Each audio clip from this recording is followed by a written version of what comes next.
ప్రస్తుతం మీరు చూసినటువంటి ఈ టోల్గేటు చెన్నై కలకత్తా జాతీయ రహదారి మీద గుంటూరు జిల్లా కాజ వద్ద ఉంది. ఈ టోల్గేట్ ద్వారా నిత్యం వేలాది భారీ వాహనాలు, ద్విచక్ర వాహనాలతో పాటు ప్రజానీకం రాకపోకలు కొనసాగిస్తూ ఉంటారు. మరో కొద్ది రోజుల్లో సేమ్ ఇలాంటి సందడి వాతావరణం విజయవాడ పడమర బైపాస్ రోడ్డు మీద రానున్నది. మరీ ముఖ్యంగా రాజధాని ప్రాంతంలో రాకపోకలు, భారీ వాహనాలు, మంత్రులు, అదేవిధంగా ఉద్యోగస్తులు, వ్యాపారస్తులు, ఇలా అన్ని వర్గాల ప్రజానీకంతో ఆ ప్రాంతం కలకలనాడున్నది.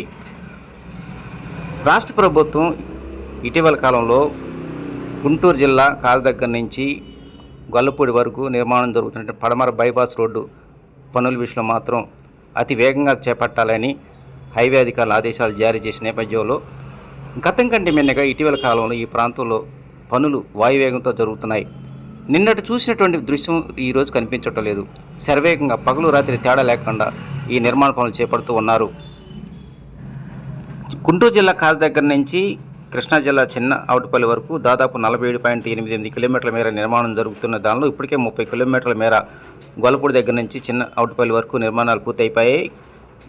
ఇటీవలనే సంక్రాంతి పండుగ పుష్కరించుకుని కొంతమేర వాహనాలు కూడా అనుమతి ఇవ్వడం జరిగింది. ఇక అదే తరహాలో గుంటూరు జిల్లా వెంకటపాలెం దగ్గర నుంచి కాజ వరకు నిర్మాణం జరుగుతున్నటువంటి 17.88 కిలోమీటర్ల మేర మాత్రం పనులు చాలా వేగంగా జరుగుతున్నాయి. మరి మరో కొద్ది రోజుల్లో రాజధాని పునర్నిర్మాణ పనులు ప్రారంభం అవుతున్నటువంటి సమయంలో ఈ జాతీయ రహదారి అవసరం ఎంతో ఉంది.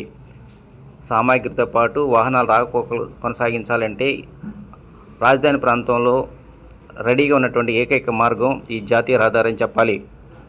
గుంటూరు, విజయవాడ నగరాల మధ్య ట్రాఫిక్ రద్దీని తగ్గించడం కోసము 2020లోనే అప్పటి కేంద్ర మంత్రి నితీష్ గడ్కర్ ఈ రహదారికి శంకుస్థాపన చేశారు. కృష్ణా జిల్లా గొల్లపూడి దగ్గర నుంచి గుంటూరు జిల్లా కాజ వరకు మధ్య నిర్మాణం జరుగుతున్నటువంటి 17.88 కిలోమీటర్ల మేర ఉన్నటువంటి ఈ రహదారికి వెంకటపాలెం వద్ద టోల్గేట్ ఏర్పాటు చేశారు. 12 వరుసల టోల్గేట్ అనేటువంటిది కూడా నిర్మాణ పనులు చివరి దశకు చేరుకున్నాయి. మరో కొద్ది రోజుల్లోనే ఈ ప్రాంతంలో కొత్త వెలుగులతో విద్యుత్ కాంతులు విరజిమ్మే విధంగా ఏర్పాట్లు చేస్తూ ఉన్నారు. దాదాపు 100 అడుగుల ఎత్తులో ఉన్నటువంటి ఐమాక్స్ లైట్లు కూడా ఏర్పాటు చేస్తూ ఉన్నారు. కృష్ణానది దక్షిణ వైపు అంటే వెంకటపాలెం దగ్గర నుంచి కాజ వరకు ఉన్నటువంటి 17.88 కిలోమీటర్ల మేర హైవే అధికారులు వారి యొక్క నిబంధనల ప్రకారం 5 చోట్ల మాత్రమే వంతులు నిర్మించారు.